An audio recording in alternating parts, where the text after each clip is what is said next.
All right, so we're looking at number 6. First thing we're going to need to do is factor this. The x minus 2 in the numerator doesn't factor, so just leave that alone. Number 6. I'm going in a different order. I should have rearranged them, but I didn't. All right, denominator, how is that going to split? Good, x minus 2, x plus 2, or whatever order you want to put those in. Fine. Good, we factored it. We're on our way. You want to do the domain first, and you kind of want to do these 3 things together. You're going to kick out wherever the denominator is 0. Those are, I call them the troublemakers. Those are your troublemakers. Hey, look, guys, there's going to be 2 of them. Who are our troublemakers in this problem that are not invited to the domain party? 2 and -2. Now you have to do it smallest to biggest. So it's going to be -infinity to -2, union -2 to 2, union 2 to infinity. All right, so now that we have kicked those out, they can become either a whole or a vertical asymptote. If something cancels out, it's a whole. If it doesn't cancel out, it's a vertical asymptote. This one's a little tricky because it's 2 and -2. All right, but do you see how the x minus 2 cancels? Which one is going to be the whole? Which one makes that 0? Bless you. The x minus 2, what makes that 0? 2, good. So the whole is going to be 2 comma something. How do you get the something? You're going to plug it back in. Now the entire numerator canceled out. So now it's really just 1 if you want to put a 1 there. This is what we're plugging back into. Like this is what's left after you've canceled out. So if you plug 2 back into that, what do you get? 1/4, good. 2 plus 2 is 4. It's in the denominator, so 1/4. So you have a whole at 2 1/4. Close enough. Like I'm not grading your art skills. Like just get it in the vicinity. When in doubt, just make it larger as well. Do you get what I'm saying? Because then it'll cover like kind of your way around it. Well, I mean, I would have to take off for the circle the full graph. Close, and do you guys get what I'm saying? Close enough, right? Good enough, because it's a fraction. All right, so 2 became the whole. That means -2 is the vertical asymptote. 2 and -2 were our troublemakers that we kicked out. 2 became the whole, so -2, that's the one that didn't cancel out. That's your vertical asymptote. So we took care of these 3 things. You want to do those together because they all sort of go together. Then we're going to do the other asymptote, horizontal or slant. You have to compare the degrees, the powers, like who's in charge here. So look at the problem. In the numerator, it's not written, so we know that's a 1. Denominator is to the second. So which one of these 3 situations do we have going on? You're good. Numerator is smaller than denominator, so it's a horizontal asymptote, automatically going to be 0. When the numerator is smaller, it's automatically 0, and you can dot that in. That one's kind of hard to see because it's like on the axis, but just do your best. Again, good enough. Then I would like some more points to plot. So let's go back and get the intercepts. For the x-intercept, it's going to be something 0. You would set it equal to 0. Here's the thing. Your numerator is 1. Does 1 equals 0 make any sense? No, so there just aren't any. What else kind of reinforces the fact that that's going to be none? Yeah, good. You have the horizontal asymptote on the x-axis. So that kind of like goes together. Y-intercept, you're going to plug in 0. You can plug it into the original problem or the reduced one. I think the reduced one's a little easier. If you plug in 0 for x, what do you get back out of that? 1/2, perfect. And then you can plot that. Again, like good enough. 0, 1/2 would be like right about there. When in doubt, just make the point a little larger. And then you can go and connect all of this. Make sure you incorporate the whole into the graph. Like don't leave it floating out in space. You're going to get this like hourglass looking thing.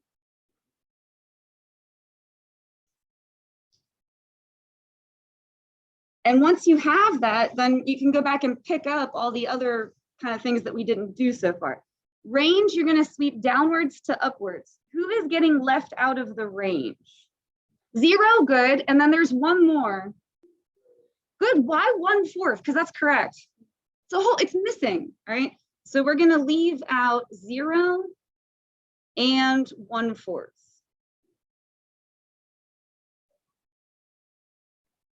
I'm never going to give you more than 2 things to leave out, but in theory, do you guys get that you would just keep unioning on? Like, answer would get like this big. I've done it before and regretted it. I'm like, why did I do this? All right, reading left to right, is our graph increasing or decreasing? Decreasing.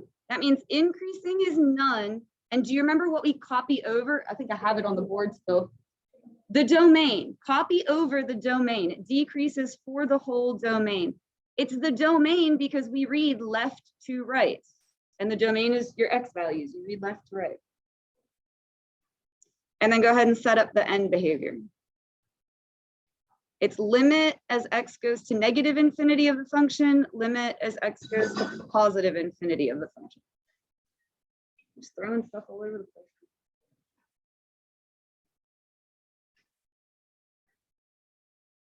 And what I usually do is just cover up the middle of the graph and then look at the ends. Where are both of the ends leveling off? 0. And also it's going to be the same as this answer. So those are both going to 0. Will they ever actually touch 0? No, it's just behavior. That feels like that went okay. Like, you just need to see a few more. Like, we're doing nothing else today but practice this. I know you're all super excited. Go ahead and flip over. We're going to look at number 7.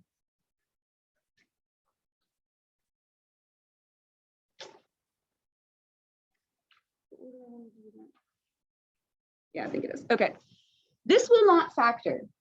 Okay, so I'm just telling you that ahead of time. We don't even need to bother trying. All right. Who is going to get kicked out of the domain? Who is our troublemaker value here? 2. So we're going to leave out 2. And then what are the 2 things that 2 can now become? A whole or vertical asymptote? Which one is it going to be? Because it can't be both. Is it going to be the whole or the vertical asymptote? Good. Why is it the vertical asymptote? You're right. Nothing canceled out. If you did not cancel something out, like if you didn't slash it out, then there's not going to be a whole. So vertical asymptote at 2, you can dot that in. Some people like to wait until the very end and then put everything on the graph at once. I kind of do it as I go. It's a personal preference. Kind of like to, I'm scared I'll forget if I don't do it as I go. All right, horizontal or slant asymptote. You're going to compare these powers. Numerator is 2, denominator isn't written, so it's 1. So which one of these 3 situations, we'll call them the first, the second, and the third. Is it the first, the second, or the third thing? The third, good. It is a slant asymptote, so go ahead and circle that. And we're gonna do synthetic division to divide this out. So what goes in the little box? 2, good. And then your countdown's in order. It's 2, -5, 5. And you're gonna divide that out and see what you get. And that's why you don't do slant asymptotes in algebra 2, is because you haven't learned synthetic division yet. That's why that's not in there. Did you get 2, -1, 3? Okay, we don't use the remainder. It's just so tiny that it's insignificant, so just throw that out. And so here's your slant asymptote. Y equals 2x minus 1. These are your coefficients. So 2x minus 1. Welcome back to Algebra 1 class. It's y equals mx plus b. All right, you're going to start at -1, 0, -1, and do a slope of 2. So it's up 2 over 1. Just kind of dot it in because it's invisible. And that's cool. The graph coasts along like sideways. That's neat. I like that. Cute little graph.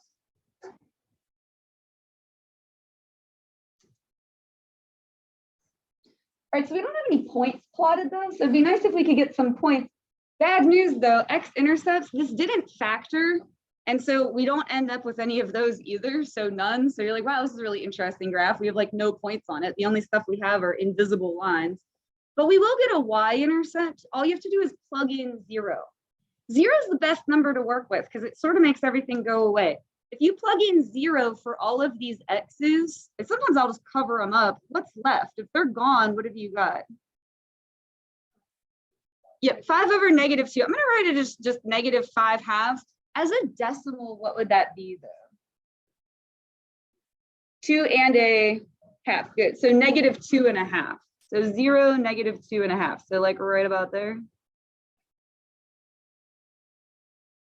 And then you can go ahead and draw it in. It's going to have to go through this point and coast along the invisible lines that we have there. And then the other part of it's going to be up here. It's going to be like this hourglass looking thing. I'm sorry, that one did go off the grid a little bit. It looks like a, it looks like a, yeah, I know, I'm sorry. These graphs get a little bit weird. All right, and then end behavior, go ahead and set up your end behavior.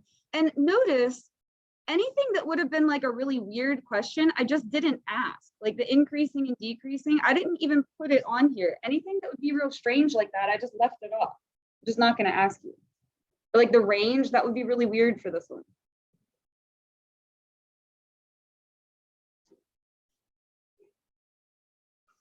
And for the end behavior, just cover up the middle of the graph.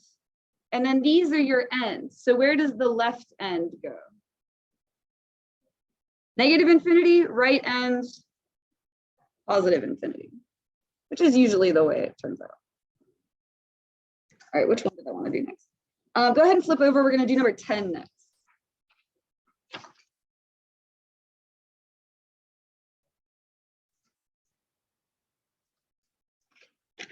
All right, so go ahead and factor that numerator, and you can compare with the people next to you and see what you get. We're going to split that apart.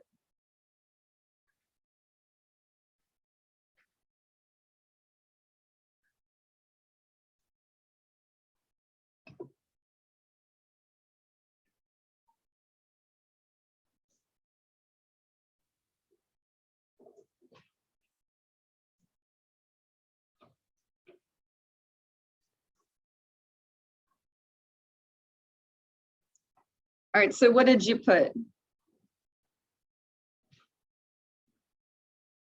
Good, -2, +1. Now we're going to do the domain. There is only one value that gets kicked out of the domain. Who is our troublemaker for this one? 1, kick out 1. 1 is causing problems, made a 0 denominator, so we got to get rid of it. Now 1 can either become a whole or a vertical asymptote. It can't be both. Which one is it going to become? Good, vertical asymptote. It's got to be that because nothing cancels out. It like almost does, but these won't cancel. They're not the exact same thing. So no holes, we get x equals 1 as the vertical asymptote.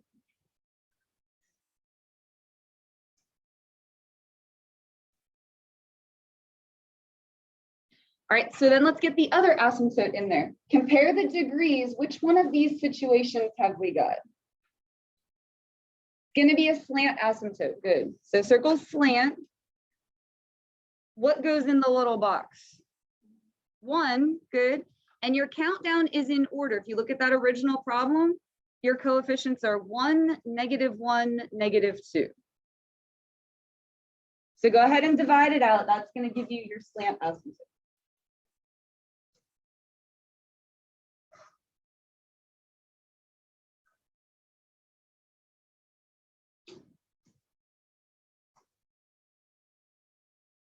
So that's kind of interesting. Did you get a 0 in there? So it's y equals 1x plus nothing. You could write +0 if you want, but it's just going to be y equals x. Y equals 1x plus nothing. So you're going to start at the origin and it'll have a slope of 1. So up 1 over 1.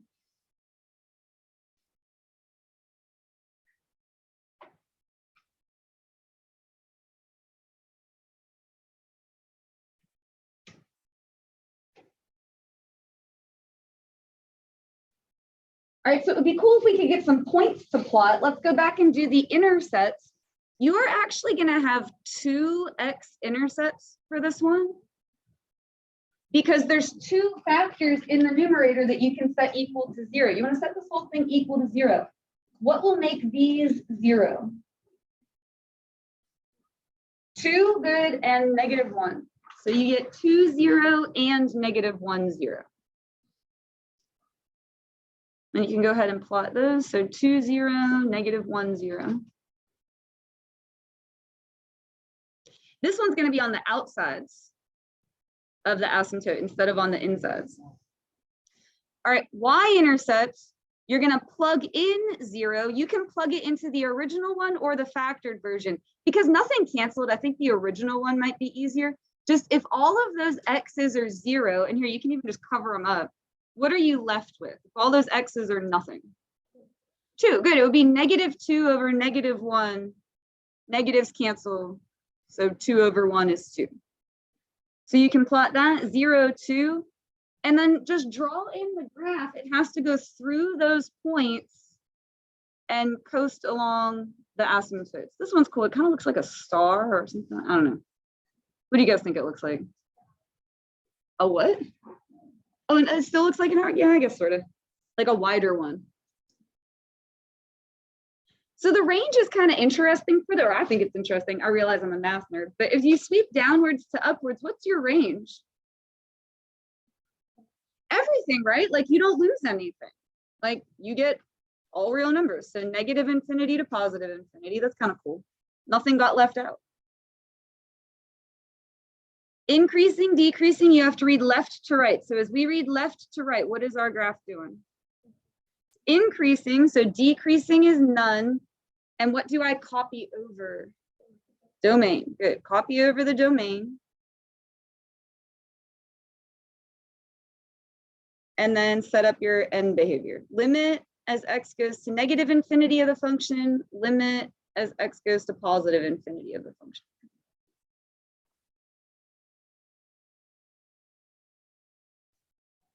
And just cover up the middle of the graph. Left end goes down, right end goes up, which again is like usually how it goes. Unless you like flipped it, I guess then it would go the other way, but typically it goes that way. All right, so I put together this worksheet to look at what happens when there are 2 vertical asymptotes, just so we can explore that for a second. So I made all these like sort of the same, but sort of different, so you could like compare and contrast. So let's look through the first one. Where are the vertical asymptotes going to be? Like, where are the troublemaker values for this one? -3 and 2. So you're going to have a vertical asymptote at x equals -3 and x equals 2. I made it so that there were 2 of them. How come none of them is a whole? They don't cancel. So you end up with 2 vertical asymptotes. Like double trouble.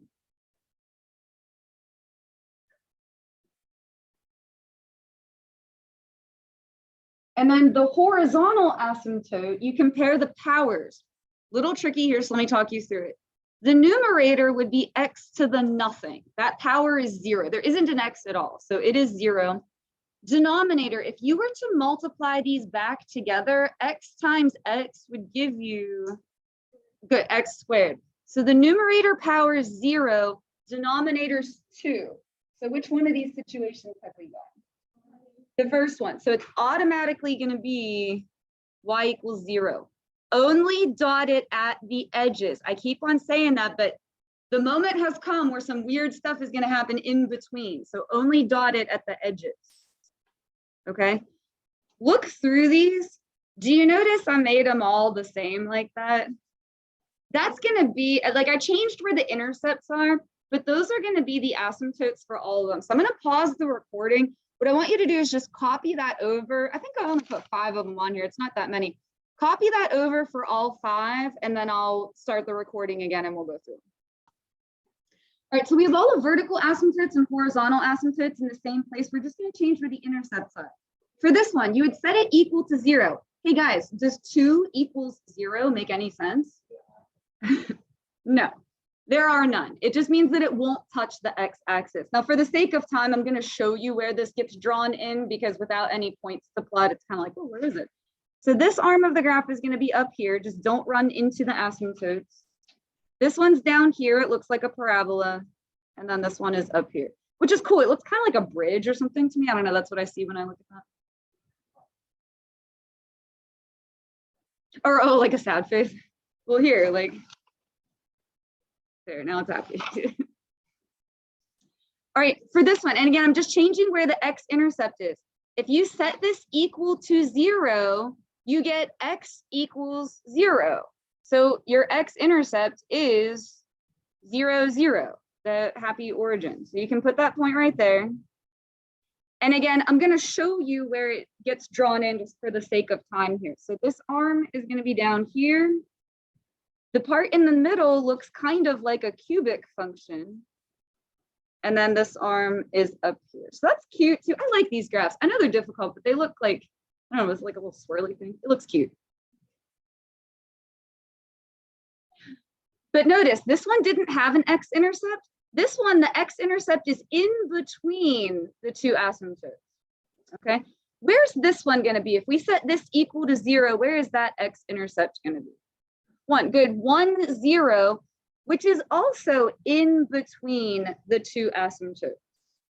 And it's gonna look like the one that we just did. You're gonna have an arm of the graph down here, this middle part's gonna wiggle, and then an arm of the graph up here.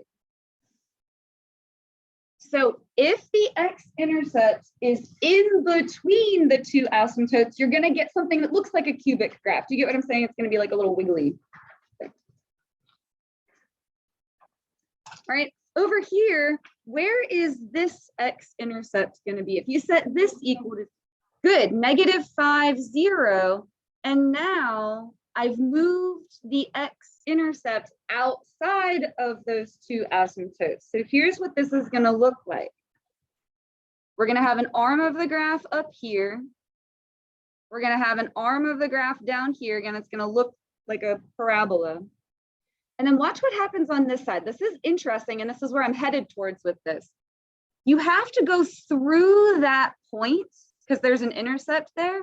But you also have to come back and level off at 0 because the horizontal asymptote is 0. So you get this interesting little bump in the graph. Now I over dramatized it.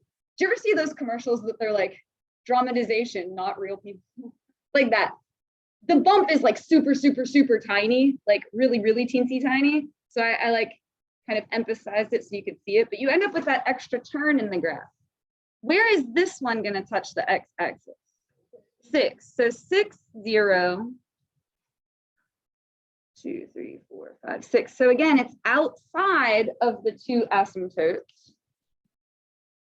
And so this one is going to look like this. You'll have an arm of the graph down here, and then the one in the middle looks kind of like a parabola.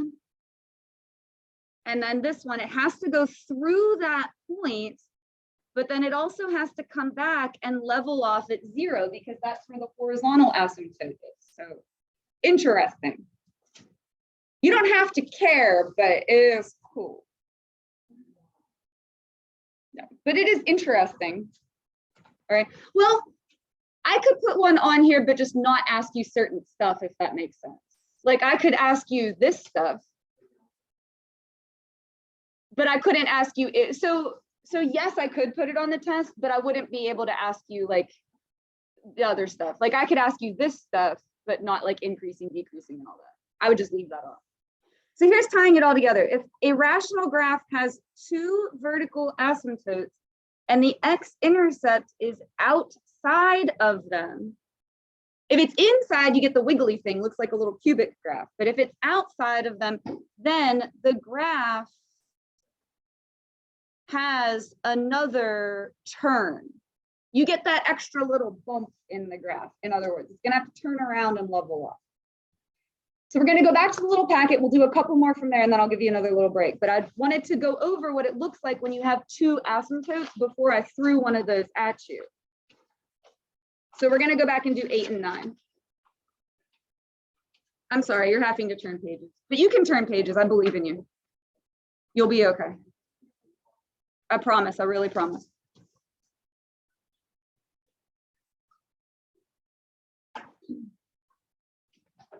All right, so this one, the denominator, we're on number 8. The denominator needs to be factored. Numerator is gonna just say the denominator needs to split. So that's gonna split into what? Perfect, x plus 2, x minus 2. So those are your troublemakers that you're kicking out of the domain. You're gonna kick out -2 and +2.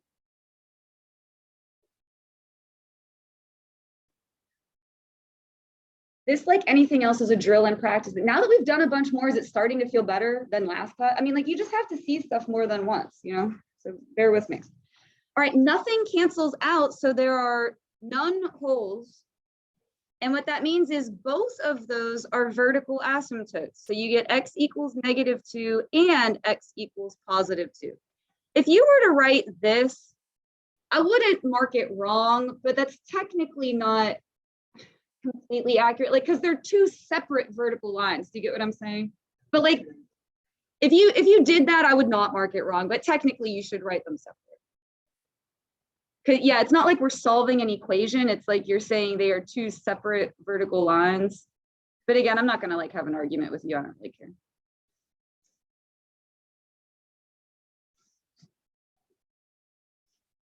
And then the horizontal or slant asymptote, compare the powers. Which one of these three situations have we got?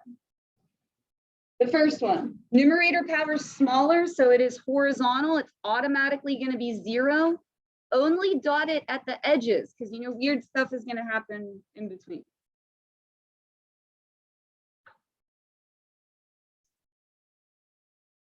All right, so where is your x-intercept? What's going to make this 0? -1. Is that in between the asymptotes or outside of them? In between, so we're going to get like a cubic looking thing. And then your y-intercept, you're going to plug in 0. I would plug it into the original one. I think that's a little bit easier there. If you plug in 0 for those x's, you would get what? Good, -1/4, which would be like here-ish, like good enough, you know? So that middle part is going to have to go through those 2 points. It's going to wiggle like that. Now, how do I know where the arm of the graph goes? Well, look, guys, you have 2 choices, right? So first of all, you got a 50-50 shot if you flat out just wanted to guess. But here's what you would do. You would pick a number over here, plug it in, and just see if it comes out positive or negative. You don't need to work it the whole way out. You just need to know whether the arm of the graph is up here or down here. So give me a number that lives in this section. -5, right? If you plug in -5, -5 plus 1 would be -4. Down here, -5 squared would be 25. -4 is 21. I'm not interested in plotting -4 21sts, okay? The point is it's negative. And so that arm of the graph has to be down here, or what I like to call below sea level. I say above sea level and below sea level so much in AP calculus that I actually had somebody write it on a test once. You can't use that as a justification. Okay, so don't do that, but negative, below sea level. All right, and then let's test the other side. Give me a number that lives in this section. What'd you say? 3. Let's plug in 3. 3 plus 1 is 4. 3 squared is 9. -4 is 5. I'm not interested in plotting 4/5 exactly. The point is it's positive, so above sea level. Other one is going to be opposite. Yeah, that is a good point. All right, we're going to do number 9 and then we'll do another break. But we are doing really good on time. Yeah, we're going to do number 9 and then we'll do another break.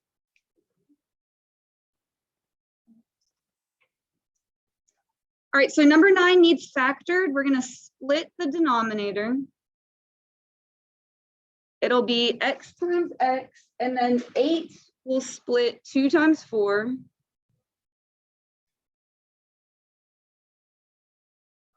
Or, oh, did I miss the rest of that problem? Oh, I'm sorry. I was like, what? I'm sorry.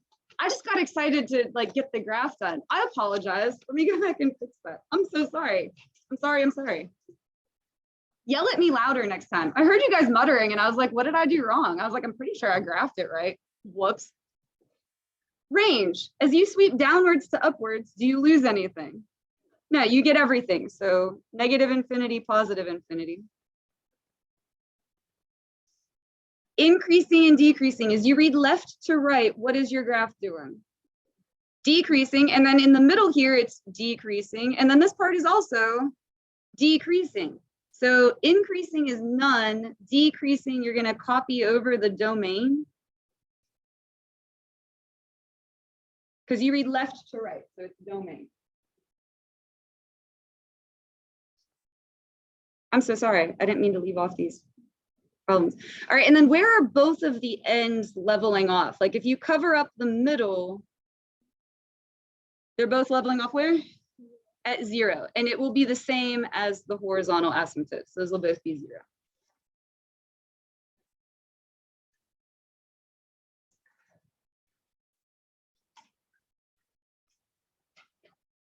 I apologize. Yell at me next time. Okay. I got the graph. I just got so excited that I graphed it. I was like, must be done here. All right, so this is going to split 2 times 4. And then what symbols would we need in there to get a positive 2 in the middle? Good. So it almost cancels, but it doesn't. So there is no hole. There will be no hole in this graph.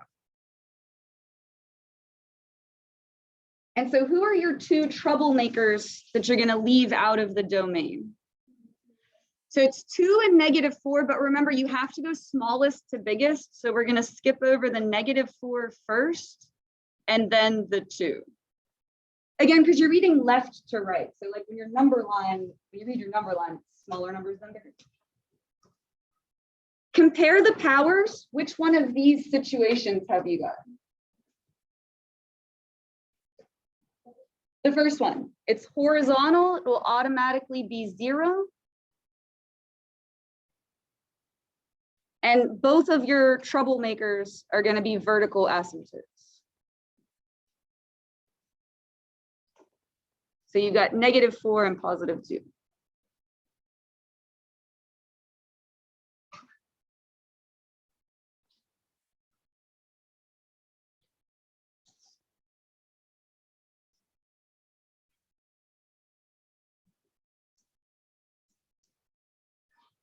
All right, so X-intercept, what is going to make this 0?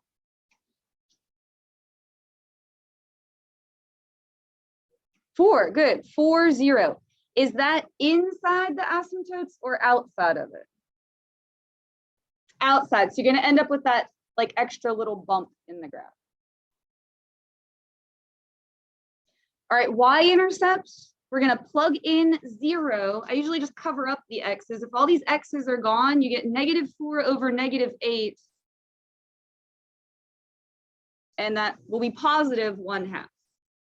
So that'll be like right here.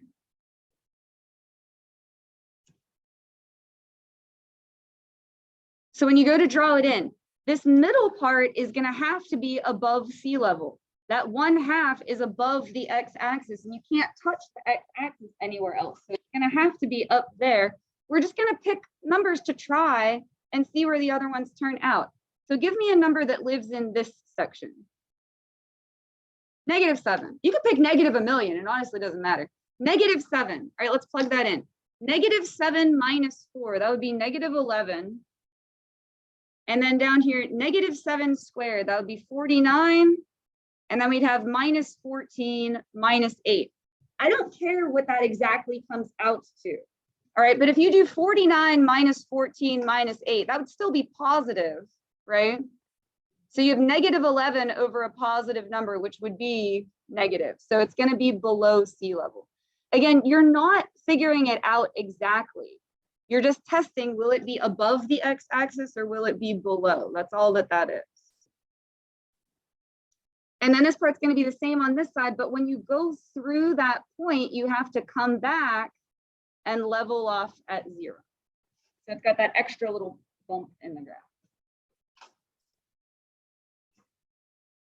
And then where are both of the ends going to level off?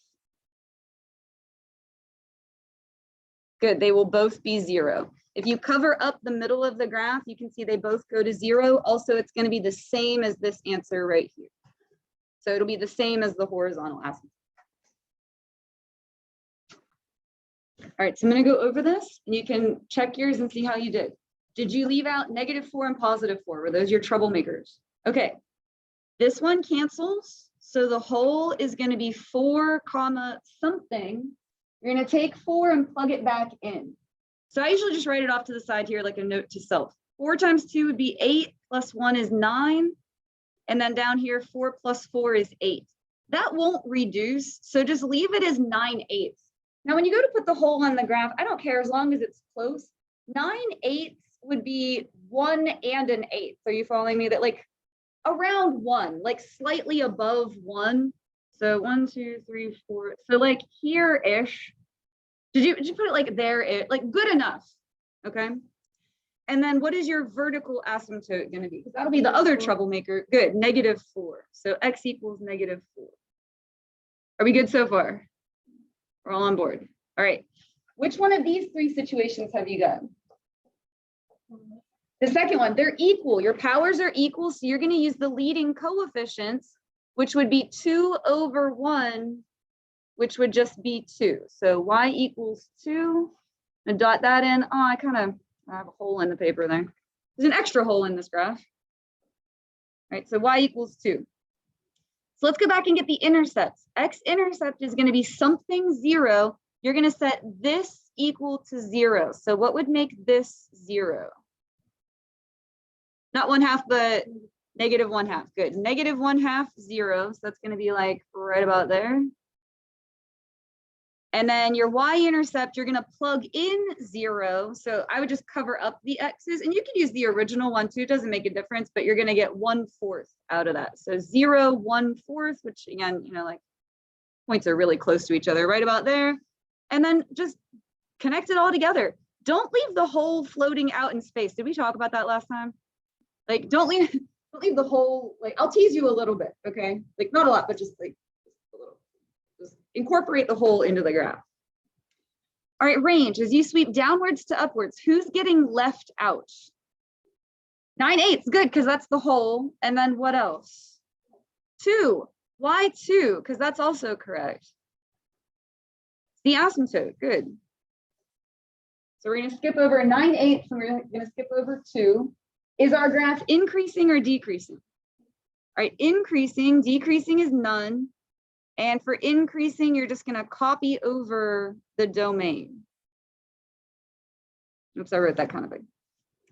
And then your end behavior, where are both of the ends going? 2, good. If you cover up the middle of the graph, both of the ends are going to 2. Also, it's going to be the same as this answer right here. So they'll both go to 2. Will it actually touch 2? No, it is behavior.